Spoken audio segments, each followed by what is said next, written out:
ठाकुर जी भी आशीर्वाद देनी है, बार बार प्रणाम करवा आशीर्वाद के करते हैं। और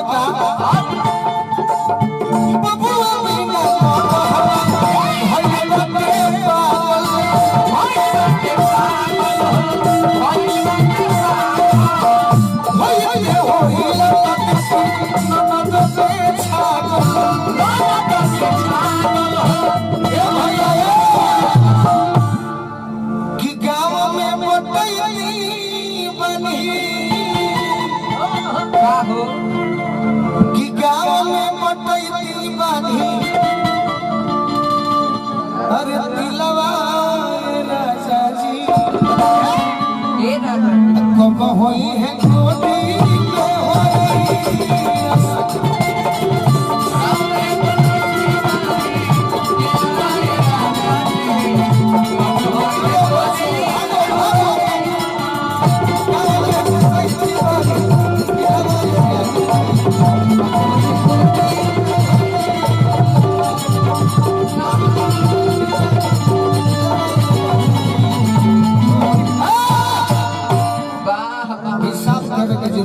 अच्छा तीन आदमी बैठे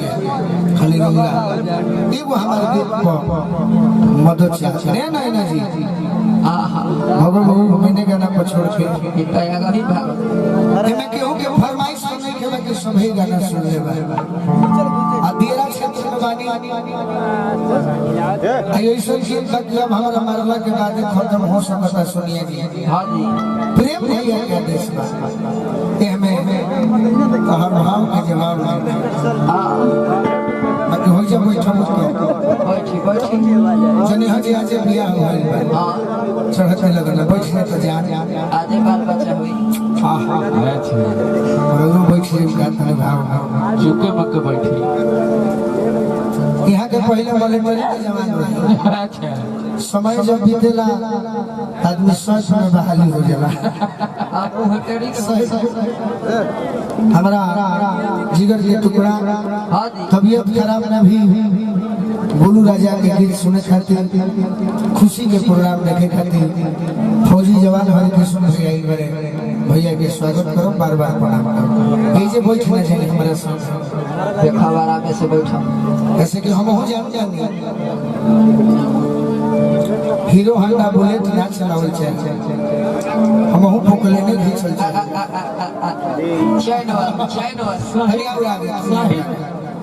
धनिया उड़ागा हां तनी बेटी पता के लोग से बस अपने एगो भाई गाला फिर हम हॉट ऐसे कि तनी ठाकुर जी के यहाँ एगो भौजी के पीछे मार दिले बिया देखावे से शिवम ठीक बा रौरा तो झरबे कर ले कहतिया हमारे हाथ में घोड़ा तक छुओ भौजी छुओ ए भौजी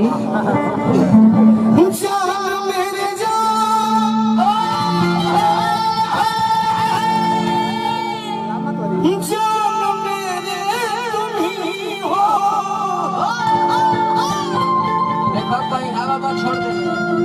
कोई देखे कच्चा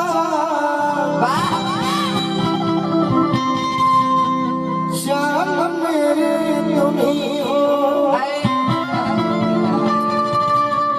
एगो लड़की के बियाह भइल बा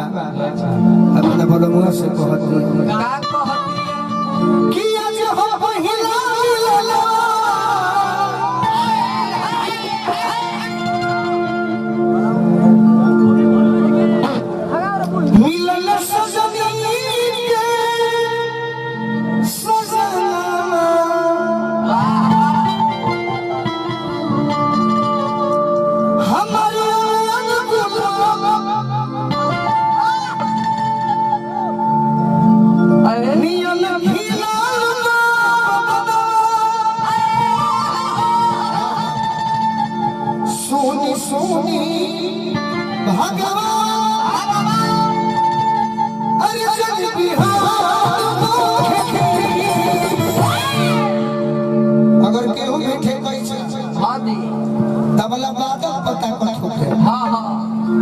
उसे कलाकार का बड़ा बोलूच हो जाला सही बात ये मतलब नहीं कि हट जाला मुड़ी गाड़ के ना रख रौरा अपन बजाई ये अपन बजाई कलाकार का रे का को हाँ जी रौरा खुद बुझे कि का हमारे जाने का ले सही ओने का को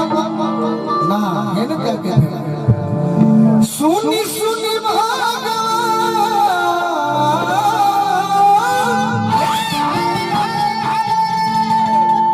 अरे जन बिहार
हमने के बड़ी हमारी खुशी भई कि हमारे गीत संगीत के प्रेम भैया प्रेम दुलार महिला माई से कृपा ये कह के करी हो कि हमारे प्रेम भैया के पद प्रतिष्ठा जीवन भर बरकरार रहे कि हमारे राहुल भैया सुरेमनपुर हमारा परिवार के सदस्य कम उम्र में संगीत प्रेमी भैया के स्वागत करो।